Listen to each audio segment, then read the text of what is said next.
When life gets busy, pause, take a breath, and reset your mind. Download Mindset and listen to your favorite inspirational speeches to unlock your full potential. There is in you no real ego. In talking about Hinduism, the idea of the ego is a social institution. It has no physical reality. The ego is your symbol of yourself. Just as the word water is a noise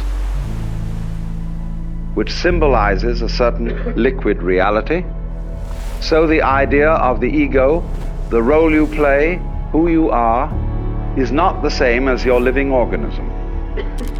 Your ego has absolutely nothing to do with the way you color your eyes, shape your body, circulate your blood. That's the real you. But it's certainly not your ego, because you don't even know how it's done from the standpoint of your conscious attention.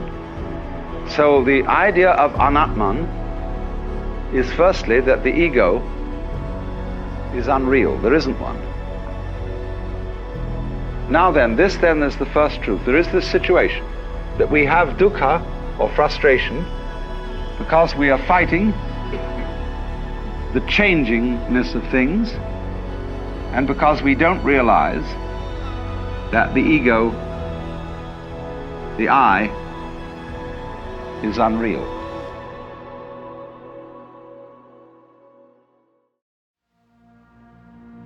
The ordinary person's definite feeling of the way he exists and who he is a hallucination. To feel yourself as a separate ego, a source of action and awareness that is entirely separate and independent from the rest of the world, somehow locked up inside a bag of skin, is seen as a hallucination. That you are not a stranger in the earth, that comes into this world either as a result of a natural fluke or being a sort of spirit that comes from somewhere else altogether.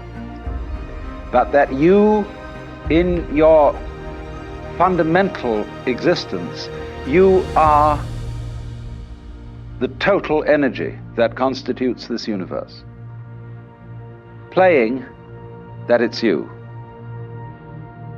playing that it's this particular organism, and even playing that it's this particular person. Because the fundamental game of the world is a game of hide and seek. That is to say,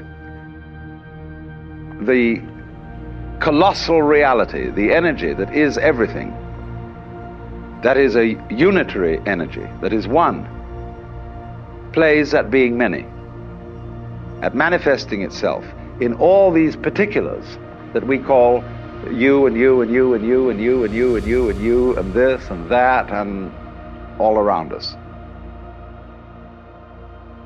And it's fundamentally a game. And you can say that this goes really for all the systems that I'm talking about. It's the basis of Hinduism, of Buddhism, and of Taoism, this intuition.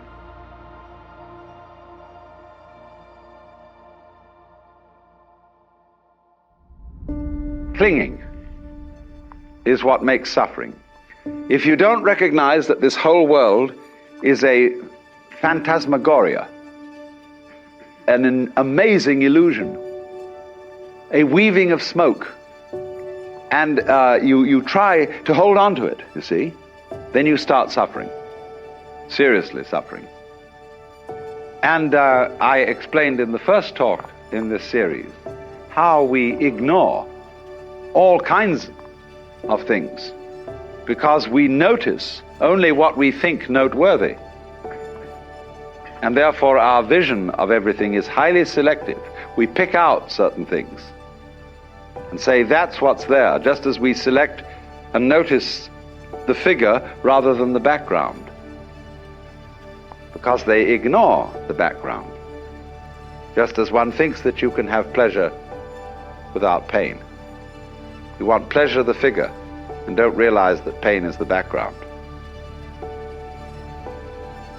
So avidya is this state of restricted consciousness, restricted attention, that moves through life unaware of the fact that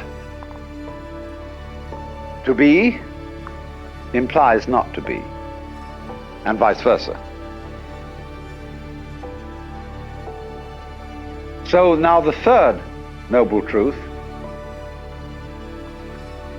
is called nirvana. This word means blow out. Now, in breathing, you know that breath is life. The Greek word, you may pronounce it pneuma or pneuma, is the same as spirit. And spirit means breath. In the book of Genesis, when God had made the clay figurine that was later to be Adam, he breathed the breath of life into its nostrils. And it became alive, because life is breath. But now, if you hold your breath, you lose it. He that would save his life will lose it. So breathe in, breathe in, breathe in, get as much air as you can, and Trishna, cling, and you lose it. So nirvana means breathe out.